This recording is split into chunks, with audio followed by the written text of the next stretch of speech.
Season 2, Episode 7 of Meet the Toberts. And you're entering into our Circle of Trust. Our podcast is about thriving in and out of medicine, no matter where and when you are in your training or career. And we are two recently retired physicians here to share our experiences about navigating busy medical careers, family life experiences, etc. I'm Sue Tobert, pediatric cardiologist and certified physician development coach in my spare time. I'm Darren Tobert. I'm a recently retired sleep medicine physician, and I previously practiced pulmonary and critical care medicine. I enjoy personal finance, and I'm definitely enjoying having more free time as a retiree. So together we come to you with over 80 years of experience in medicine between learning and practicing. Today's episode is kind of exciting. It's part 3 of our travel hacking series with our guest and good friend, Dr. Alex Villarreal, who is a colleague of mine, sleep medicine physician, and an excellent travel hacker. He is awesome at it. And Alex has the distinction of being our first repeat guest on our podcast. So Alex, welcome back. Well, Sue, Darren, thank you very much for allowing me in your circle of trust. I feel honored. All right. So today we're focusing on travel hacking redemptions. In episode 1 of our travel hacking series, we talked about the basics, earning points, what types of points there are and what they're good for.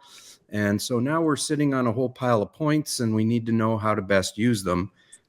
You can kind of think of it as coming back from a bunch of trips and having accumulated different currencies from around the world. They're not much good in one context, but in another context, they're highly valuable. So you got to think of your points and miles in that regard. So we want to use these points too, because the companies and credit cards and so on tend to devalue them over time. So don't let them sit around. They're not a store of wealth. You want to spend them when you can, and you want to use them for the purpose intended, which is to travel. That's right. And just a quick disclaimer about today's conversation is this is for educational purposes only. We're not trying to give financial advice of any kind, nor do we receive any benefit from the details we're sharing with you. It's all just about exploring what has worked for us and maybe giving you a few nuggets and topics to explore on your own. So let's dive in. Alex, what is your general approach once you have collected points? How do you use them? What kind of give us a couple ideas of what we can do with that using points for the future travel? Yeah, so first of all, when earning points, there's different types of points. They're not all created equal. So we have flexible points that are usually set through certain credit card currencies. Those tend to be the best, because you can get and different areas, through hotels, through flights, cashback, etc. You have airline specific points. You have hotel specific points, and again, compare them. They're not always the same. And just like Darren mentioned here, sometimes it could be like $1 is not the same thing as $1. So be careful and know what you're dealing with. The other thing too is every point can be redeemed. Sometimes it may have different values. So although you might look at what is the average value of this, it's really an average as opposed to an absolute value of what we expect. But then we have to know those principles first. And maybe let's start by saying what things we should not do here. And please, whatever you do, don't let your points expire. If you do that, right, they're worth 0. So pay attention to the rules. And if someone worked hard and earning their bonus or spending, I think, and then all of a sudden you close the card and you forget that you have a large amount of points there, and then you leave, you might lose it all. All that work would have been for nothing. So I think that's a good no on a quirky side. Another redemption that would not be very good, as it's for in most cases, is to use your points to pay for certain types of merchandise. On Amazon. Sometimes the value of those could be as low as 0.3 cents per point. So again, that could be not very good. Some currencies might allow you to use them as cash back. And also you have to be careful about the rules because again, some currencies are better than others. Some of them might allow you to have like a 1 cent per point. Others can be up to 1.5 cents per point. Mhm. And others could be much less than that, like a 0.6. So again, please read through the rules and all that, so that way So, you get at least a floor value. Alex, what kind of points expire? Is it just very program specific? Is there like credit card points typically don't expire, right? They don't unless you close your card. And Oh, good some point. people might say, okay, I get myself just some American Express cards and membership points, and then they get to a bonus, and they feel that they don't want to pay those annual fees, and they close the cards, Mhm. thinking they're looking for a redemption. But if they close everything, then they might be done for and not be able to redeem those points. I think we talked Some- last time about instead of maybe closing a card, downgrading a card, or to maintain the benefit of the points there. Correct. Yeah. So very important to look into those things. Or if you have, for example, on the Chase, it's like a Chase Sapphire Reserve, don't want to pay the higher fee, maybe downgrading to a Chase Sapphire Preferred, or even the classic Chase that has no fee, but you can get it as if it's a product change. It's not available from applying, but at least that way you still keep the points. Whereas if you close it or change it to a non-reserve card, then you might not be able to, or to a non-Sapphire card, you would not be able to use those points for transferable currency, but yes, for cash back. Mhm. So always looking into those things. And a lot of airline points tend to expire, and they're even a good one. So some of them will allow you to keep them as long as you have, say, a credit card with them, or if you're active. But others, even if you're active, there could be a certain amount of them that might close. So be careful about that. And about the transferable currencies, there's one that's with, say, Citibank. Some of these banks, if you move your points from one card to another, some of those can also expire. So now what I'm telling you also, things can change over time. So always read the current rules. So Okay. this is December of 2024. So if in a time machine, your first page says that you're supposed to say, oh, that's not true. Well, again, just make sure you read because the rules change and to keep yourself up to date with that. Where are you getting these rules to read? Like, are you going to the credit card site or the airline site and reading? Do they send them to you? Is it like the micro fine print I have to read now? Yes.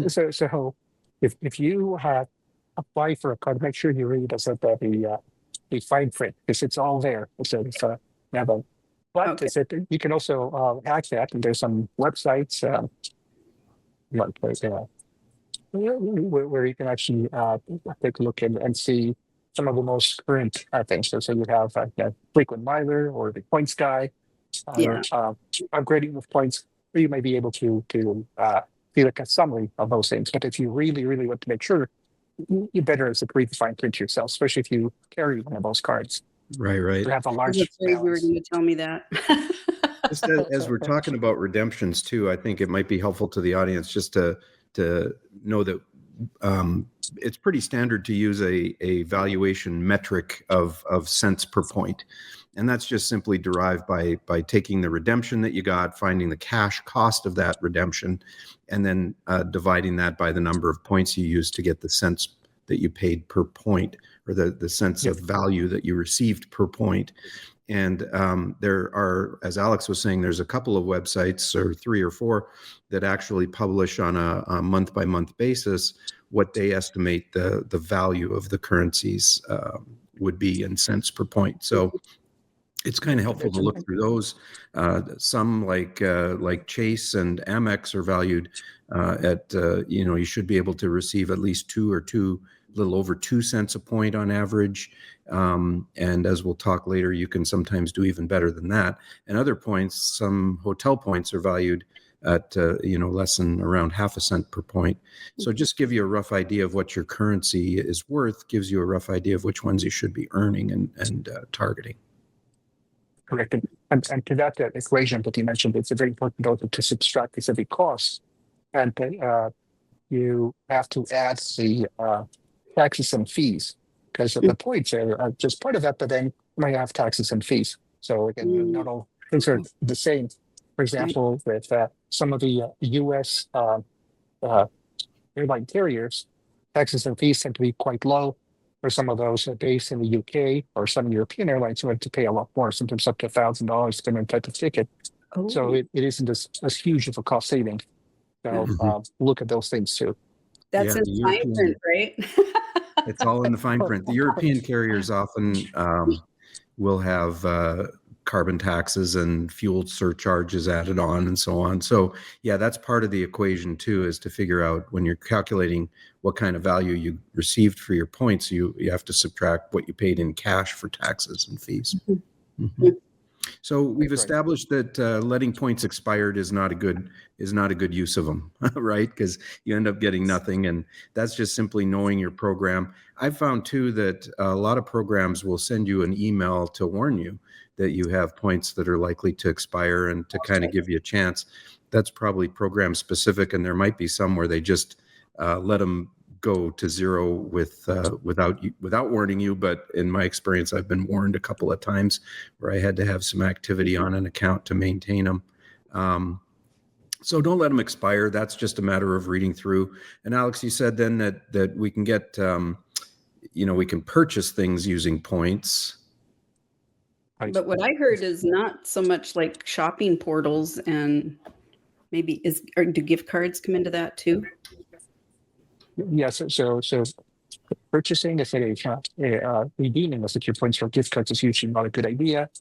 I know that there's a certain type of business credit card. Again, we won't mention a certain bank or anything like that, so not get you guys in any trouble.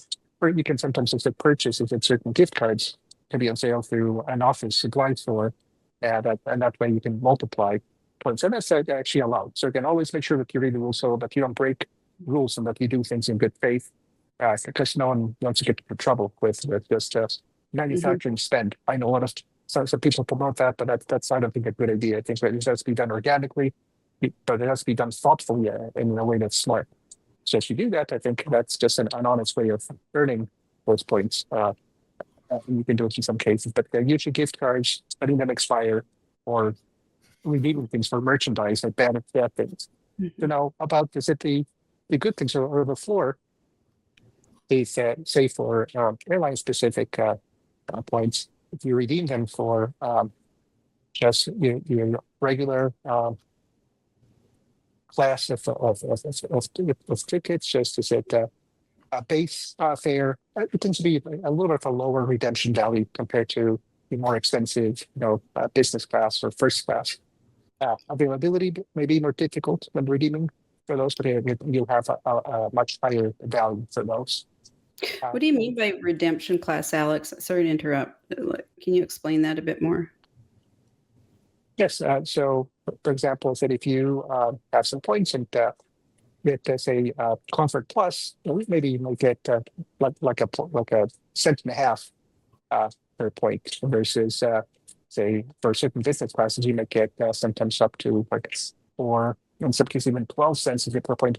There's things that can be quite insane, especially with partner airlines. So that's why you look at the alliances. So say if you have Alaska miles, you can have some one things with another one world partners, or if you have, say, Air Canada points, you can redeem them for some other Star Alliance partners for very high value if you do that in business class. But if you do basis it using the regular fare, then I said you might not expect such a high value. It might be maybe about a cent or maybe a little over that, but don't expect to get that banger value. But at least it will get you to the destination, and sometimes it's all about that, right? About getting there.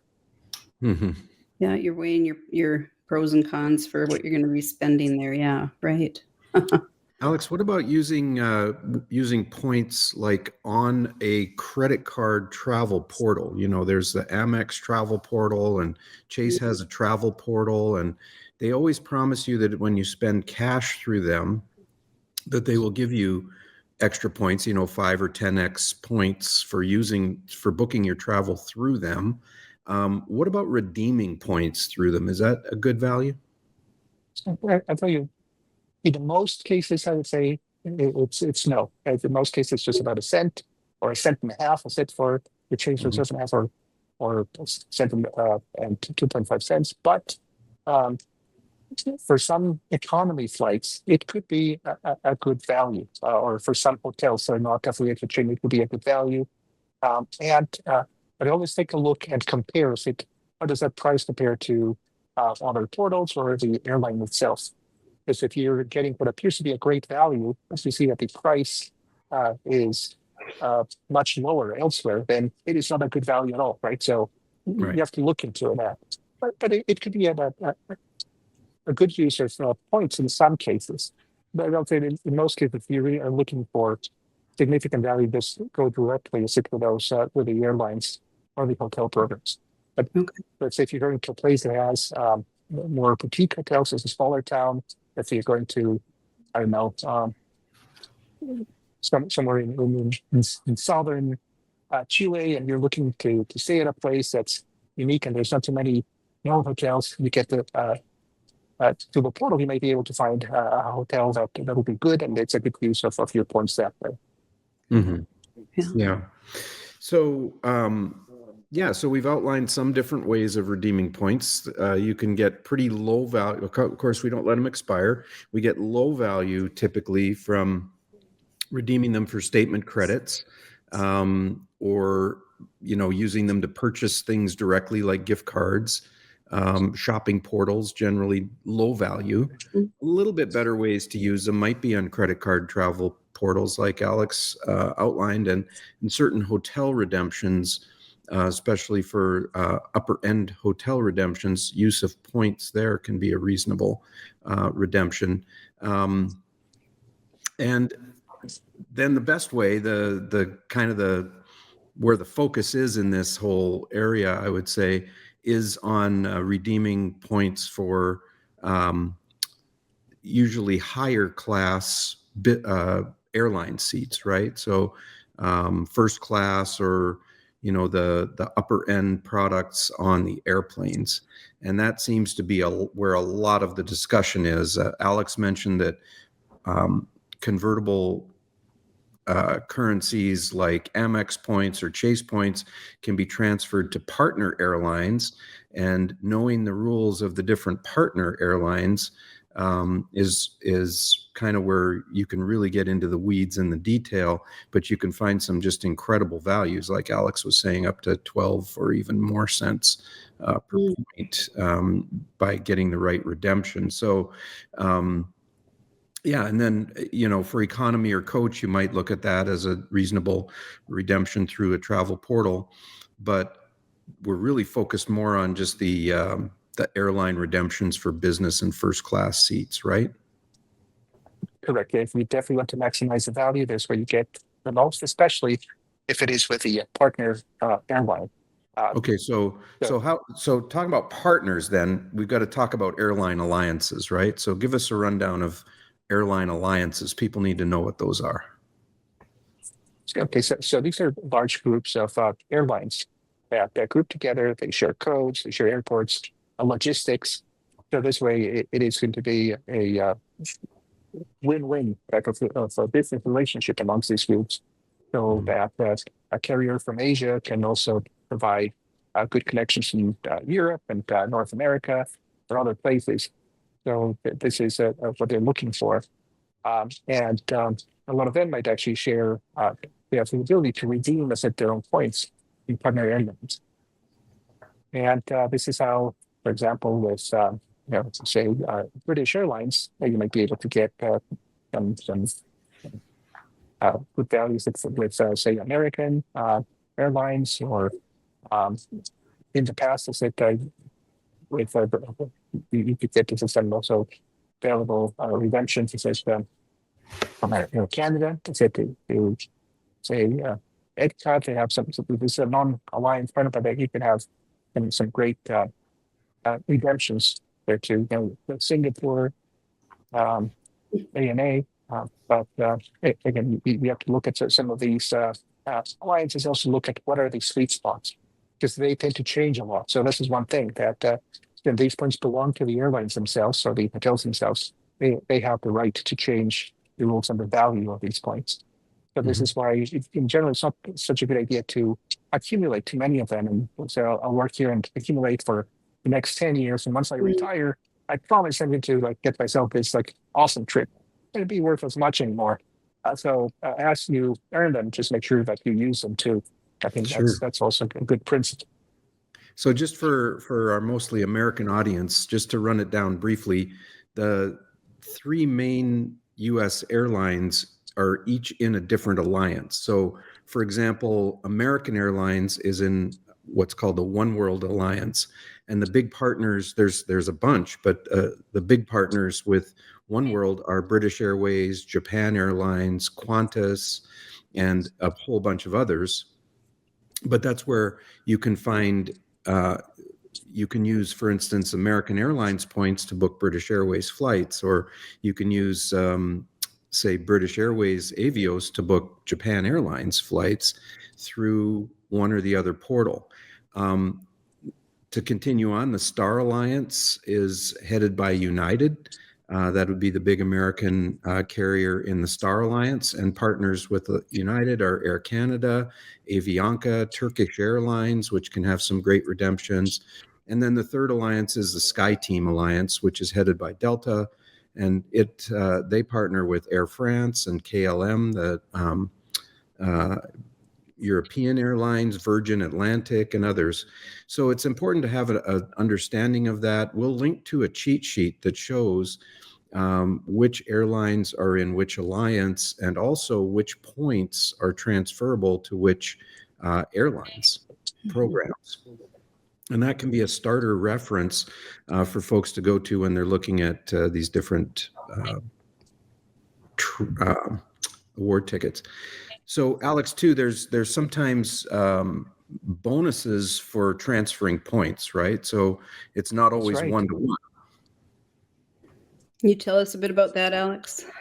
Yes. So you can take a look at some of the big credit cards with transferable currencies, like say Citibank, Chase, Capital One, American Express. They might offer bonuses in which, for example, if you would normally transfer, say, 1 point to sit towards the airline partner, you'll have a 20, sometimes 30, up to sometimes even 40% of the transfer bonuses. One that came with some of the program came with some very insane transfer programs and promotions is built, the BILT. They're mainly for renters. So if you have, and these things are pretty similar to get into mortgages too. So maybe that'll be something in the future for those. But it's not for me the cards right now. But they've had bonuses as high as 100% for some airlines, which is they're much harder to accumulate those points. But again, very, very interesting. And that way, it increases the value of your redemption, because you can use a lot less cents for that. So that's awesome. And then also, there's some currency, just like there's alliances for airlines. There's now also some point systems that are used almost as that can be used for many airlines. Examples of those, you have the Avios system from British Airlines. That they can also use it. That's it for Villarreal, and having a set for Qatar Airlines, Finnair. You have a Flying Blue program, again, KLM, Air France. I think adding some other airlines pretty soon. I said perhaps it's the rumors here that SAS might join that currency pretty soon. Okay. You have the Lufthansa, points and more, whereas Lufthansa, Swiss Air, and many others. So looking at those can be also quite interesting. So with one currency, so you get to have access to several airlines. So just keeping abreast of that can be interesting sometimes. Is that where you get updates from the points guy, or are you actually looking at each individual airline website, just trying to see what's out there? How do you do it, Alex? So I get this at the updates of points guy, frequent miler, and then if there's something that really catches my eye, I get to read a little bit more about that. But when there's a little bit of time right in between work, so maybe you have to learn from you and retire a little sooner here. Right. So, yeah, right. So using the experts who've already gathered all this information, like the points guy we talk about a lot, the frequent miler, using those websites and the data that they've collected to kind of help guide your thought process. I'm just curious, like you mentioned earlier, you can get like 10x redemption. I'm just like 10 points per cent kind of thing. Like, where does that happen? Where would, like, you just wait to read it in the points guy, or are you aware of how to? I guess that's my big question. Yeah, yeah, yeah.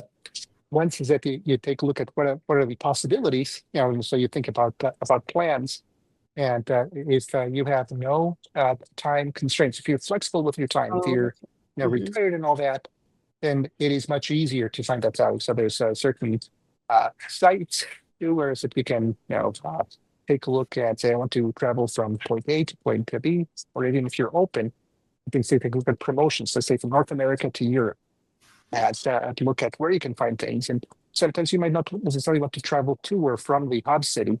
So say if you're doing a flight from United, you might not want to travel necessarily from Chicago, but maybe if you go from St. Louis, I mean, you may be able to find a better point Okay. out, flying via Chicago, for example. Mhm. And then if you're open, say you can travel on a Tuesday instead of a weekend, instead of, you Got might be it. able to get this at much more. And then there's also some airlines that are sort of better than others, but again, that changes. That's why I don't give you specific names, because but for example, right now is that with Alaska, they've been awesome, and who knows, that could change, because that's happened with a lot of places. But yeah, that's a pretty sweet spot right now, and some airlines have alliances or partnerships outside of those big alliances. For Okay. example, I think Air Canada and Alaska, they have many more airlines that they get along with, and Air Canada, I think they pride themselves being one of the most partners. So you can do some outstanding connections just with one place. Mhm. Mhm. So we use I'd say influencers or experts in this area. Like for instance, there's a lot on YouTube. If you want to, I think a way to think about it would be to start with a travel target in mind. Like if you've got a plan to go to a certain part of the world, start there and say, okay, let's say we're going to the Far East. So we're going to Southeast Asia from North America. And if you just type that into Google or into YouTube's algorithm, let's say award redemptions to Southeast Asia, it will pop up with a whole bunch of bloggers that have done 10, 15-minute videos about how to find those sweet spots, right? If you want to go to Hawaii, just type that in, and then you'll find out that you can book a United flight to Hawaii from America using 7,500 Turkish miles, right? Oh, Through the Turkish right. program, so Turkish Airlines. So how do you do that? They show you step by step how to do that, how to transfer your miles to Turkish Airlines, and then book your United flight through Turkish Airlines. And it all gets kind of involved. But if you're a detail-oriented physician with some time on your hands and some miles to use, it's a great way to use miles. There's so many different sweet spots out there. Alex, what websites do you use to search for availability of award redemptions? So where I usually start is I take a look at Google Flights. They say I have a good idea, and flight connections too. Flight connections, if you're a visual person, and if someone gives you a little map, you point at it, it tells you where all the flights. You can take a look and have an idea of what airlines go there and their schedules. And then with Google Flights, you can also have an idea of their schedules and the cash prices. Right. So that's a great place to start. And then there's seats, era, for example, where you can actually even and you can get the paid version where you can get some extra features, seek far in advance. Points.me is another one, but it's much more specific and it's a little slower, but gives you much more detail to the searches in real time. And if you have an American Express a card that has membership cards, you might have access to the free version to the transfer partners that you can enroll to there. So there's quite a few places. Another way also of approaching this, you can have a place in mind, or you can say, I have this many points and this is my budget, and I'm open to going wherever. That's another place where you can also do if you're that type of a person. Now, if you have a target in place, then it's best that you take a look at and also make sure that the articles or the videos are current, right? Because if they're from 2 years ago, they might not hold true anymore. So make sure that those are current. That's the other thing. And then start earning those points that you're looking at, and have, as I said, some flexibility.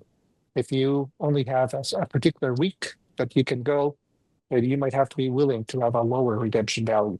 And if you're lucky, you might get a higher value, but you have to be willing to pay extra for that lack of flexibility. Mm-hmm. Yeah, very good point. Yeah. Well, I think we're coming to the end of this episode. So I guess, Alex, what do you think are your three main highlights to give to the audience to kind of wrap things up? One is, once you've earned a set of those points, use them. So, and don't let them expire. Don't use them in gift cards or merchandise. Yeah, and then you'll get more value, as it in airlines, in most cases.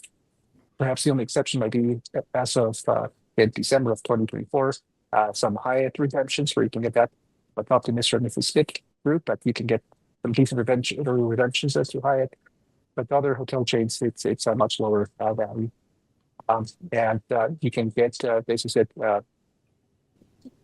take a look at where you want to go or be open to the and then search carefully, and read about those blogs and just follow the steps. You're smart, you're motivated, you want to have fun, so you can do it to your audience. So. All right, three great points to kind of wrap up, Alex. I think the big one is have fun with this, guys. It's it is a fun little hobby to do, and the points are tax free for the moment, and we can get out and we can fly in the front of the plane, which is always a lot of fun. So yeah, Alex, I just want to thank you for coming on. Sue? Yeah, thank you. I'm walking away with this impression that I do have to be a little more diligent about reading the fine print. And at the same time, I appreciate there's an adventure in the process of doing this. And it's kind of, hunting the hunt for the first class ticket that can give you the best redemption. And I think that there comes some excitement with that. So, yeah, definitely. If this sounds like something that turns your crank, we're going to have the websites that we referenced, like seats.arrow and Points Path and Points Guy and all that, in the show notes. So check it out at least. And I just want to share one fun little thing too and Alex, I have this question for you and your family, but Friday night, instead of watching a movie, sometimes what we end up doing is we watch YouTube videos on travel hacking. Can you relate? Like, is that something that you guys do too? I can tell you, I do that. I'm not the rest of my family. There you go. Yeah. It's really nerdy. I can relate to you guys. So, oh yes. Well, Alex, it's been such a fun ride with you. I really appreciate your contributions to our podcast, and yeah, thanks so much. We'll look forward. And thank you for joining us from Chile. We did not mention this, but right. Yeah, Alex, you are on vacation right now. That's right. Yes, and just again, as of December, there's a sweet spot where I said we could get closest flight is from the U.S. to South America, either Lima or Santiago, Latam, using 75,000 Alaska miles each way. But again, this is just, there's an expiration date. So if you ever come from the future, it could be different. But again, I don't want to move Sure. on the specific number. You See, found the sweet spot. Alex is out there traveling on points. It's just Love it. awesome. Awesome to see. All right. Well, thanks everybody, and we'll see you next time. Take care. Take care. Bye-bye. Bye.